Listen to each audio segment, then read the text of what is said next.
झंडुता उपमंडल के शाहतलाई स्थित प्रसिद्ध सिद्ध बाबा बालकनाथ मंदिर में चैत्र मास के पावन मेलों का शुभारंभ झंडा रस्म की पारंपरिक रस्म के साथ किया जाएगा। इस धार्मिक आयोजन को लेकर मंदिर क्षेत्र में श्रद्धा और उत्साह का माहौल बना हुआ है। चैत्र मेले लगभग 1 माह तक चलेंगे, जिनमें हिमाचल प्रदेश के साथ साथ पंजाब, हरियाणा, दिल्ली और अन्य राज्यों से लाखों श्रद्धालु बाबा बालकनाथ के दर्शन के लिए पहुंचते हैं। परंपरा के अनुसार मेले की शुरुआत झंडा रस्म से होने के बाद श्रद्धालु सबसे पहले गरुड़ा झाड़ी मंदिर में माथा टेकते हैं। इसके बाद लस्सी रोटी मंदिर शाहतलाई में दर्शन करते हुए अंत में देवट सिद्ध मंदिर में जाकर बाबा के दर्शन कर आशीर्वाद प्राप्त करते हैं। बाबा बालकनाथ को पोनाहारी या दूधाधारी के नाम से भी जाना जाता है और उनकी भक्ति के प्रति श्रद्धालुओं की गहरी आस्था है।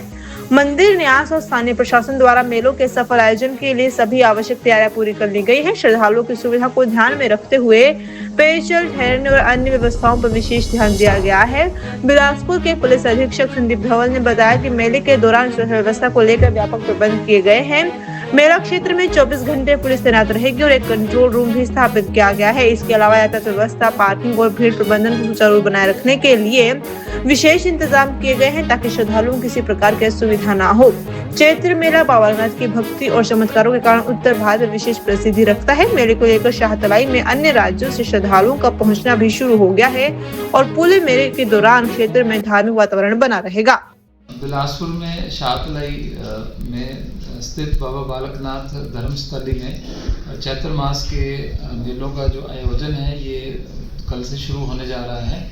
इस मेले के दौरान क्योंकि बहुत हजारों की संख्या में जो श्रद्धालु लोग हैं जो कि आउट ऑफ स्टेट से भी यहाँ पे दर्शन हेतु आते हैं, इसलिए पुलिस को एक समुचित जो अरेंजमेंट है पुलिस को करना होता है। तो गत वर्षों की तरह ही हमने यहाँ पर एडिकेट फोर्स का डिप्लॉयमेंट किया है, जिसमें कि हमने महिला व पुरुष कर्मचारियों की डे नाइट 24/7 के बेसिस के ऊपर ड्यूटीज लगाई हैं। इसके अतिरिक्त मेला क्षेत्र में हमने कंट्रोल रूम का भी एक जो हमने शुरुआत की है और कंट्रोल रूम में जो श्रद्धालु अपने कोई अगर सूचनाएं वगैरह अगर देनी है तो उसको जहाँ कोई गुमशुदा होता है तो उसके बारे में अप्रोच कर सकते हैं।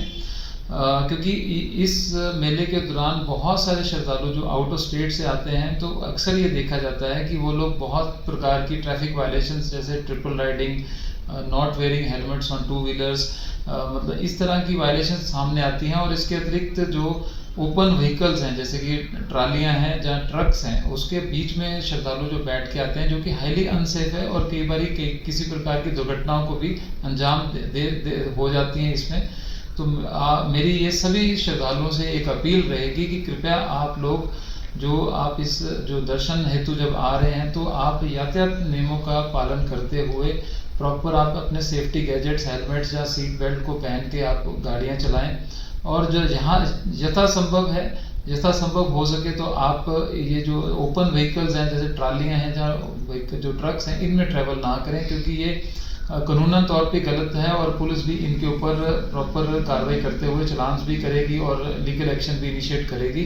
तो आप सभी लोग कृपया हमसे सहयोग करें ताकि ये जो चैत्र मास का जो शुभ अवसर है ये सभी के लिए और शुभ बने और सभी के लिए ये सेफ और एक सब अच्छे तरीके से हम करवा सकें।